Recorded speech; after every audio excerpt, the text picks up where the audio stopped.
ስትፈልግ ባል ቁጭ ብሎ ሪሞት ይዞ ቴሌቪዥን እየቀያየረ ቻናል እየቀያየረ ፖለቲካ ያዳምጣል። ወይም ደግሞ ባል መቁረብ፣ ልጆቹን ማሳደግ፣ ልጆቹን እንትን ማለት ሲፈልግ ሚስት ደግሞ ከዚህ ነገር ትሸሻለች፣ ወይ ዘረኛ ወይ ፖለቲከኛ ትሆናለች። እና በጣም በጣም ከባድ ሆኗል በአሁኑ ሰዓት።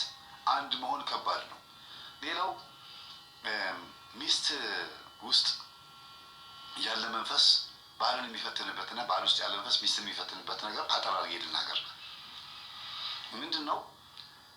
መስተፋቅር ያደረገች ከሆነች ባሏ ላይ በመስተፋቅር ካገባችው እናትና አባቷ የቤት ከራማቸውን እየካደሙ ሲለማመኑላት ባል ካገኘች በዛ አይነት የተሳበ ከሆነ፣ ሌላው ደግሞ እናትና አባቷ ራሳቸው መስተፋቅር አድርገው አጋብተዋት ከሆነ ለባል ፈቃደኛ አትሆንም ንስሐ ለመግባት። ባል ወደ ቤተክርስቲያን ሲመጣ ሚስት ትሸሻለች።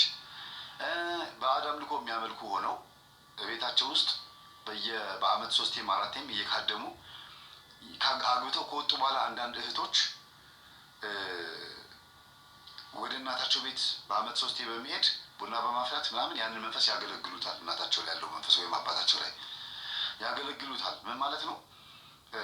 በቃ ይካድማሉ፣ ቡና ያፈላሉ፣ ይመረቃሉ፣ ቱፍታ ይደረጋል ምናምን። ይሄ ፕሮሰስ ስላለ ባል እንቁረብ ሲል፣ ባል እንጸልይ ሲል ፈቃደኛ አትሆንም። ተነስቶ መውጣት፣ ለብቻ መቀመጥ፣ ስልክ መነካካት፣ ሰምቶ እንዳልሰማ ማለፍ፣ ማኩረፍ ናቸው። ጠንቋዮች ናቸው። ይሄ መጥፎ ትምህርት ነው ብሎ እኛ የምናስተምረው ትምህርት ቀጥታ መቃወም፣ ወይም ደግሞ ባይናገሩ በአፋቸው ባይናገሩ ንቀት ማሳየት፣ ማኩረፍ፣ መጣላት፣ መነጫነጭ፣ እንዳልተስማማቸው ትምህርቱ እንዳልጣማቸው ለማሳየት መሞከር፣ ይሄ ነገር ይታይባቸዋል። ወደው ስላልሆነ ባሎች ልትጸልዩላቸው ይገባል። ለሚስቶቻችሁ ክርስትና ስማቸው ልጆቻቸው ላይ ጽፋችሁ ስትጸልዩ እነሱ በህልማቸው ያያዋቸዋል። እየሰሙኝም ከሆነ በህልም ካያችሁ እናንተ ሚስቶች ወዳችሁ ስላልሆነ ቀጥታ ለባሎቻችሁ በቃ ግልጽ መናገር ነው። ምንም ወደኋላ መሸሽ አያስፈልግም።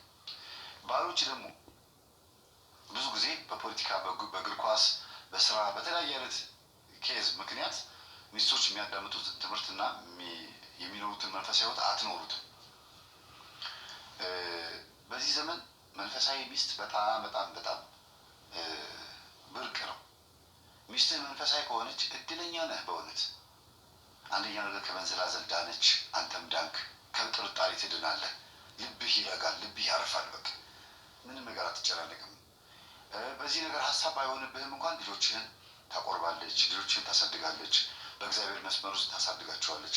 ነገ ፍሬህ ደስ እንዲህ ወልደህ ማሳደግ ብቻ ሳይሆን ለእግዚአብሔር ማስረከብንም ታስተምራለች። እና ሚስትህ መንፈሳዊ በመሆኗ አትቃወማት፣ ደስተኛውን ትሂድ። ቄስ ጨዋታ አትጮች አትበላት፣ መነኩሲት ምናምን አትበላት። ግድ የለም ነጠላ ለብሳ መሄዷን ውደደው።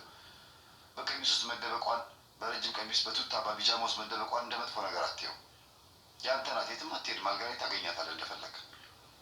እርግጠኛ ነኝ የኔ ተማሪዎች ወይም ደግሞ የእኛ ትምህርት የሚያዳምጡ እህቶች ባሎቻቸውን ይጎዳሉ ብዬ አላስብም።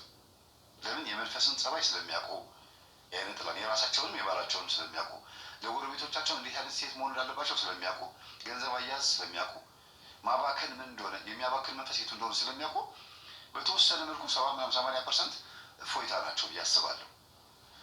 ግን ደግሞ ግዴታ ይህን ትምህርት የሚያዳምጡ ብቻ ናቸው ይህን የሚያደርጉት ብዬ ሳይሆን የምለው በጣም ብዙ ጀግና ሴቶች ደግሞ አሉ። እንዲሁም ምንም የኛ ትምህርት ሳያውቁ ጠንካራ መንፈስ ያላቸው ጎበዝ ታታሪ የሆኑ እህቶች አሉ።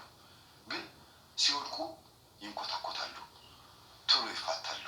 ጠንካራ ሆነው ታግሰው አንድ ቀን ተፋተው ልጆቻቸው ይወጣሉ። ጥንካሬያቸው እስከ ጥግ አይሄድም። ለምን? የጠላታቸውን ሴራ ስለማያውቁት። ባሌ ነው ይሄን ያደረገው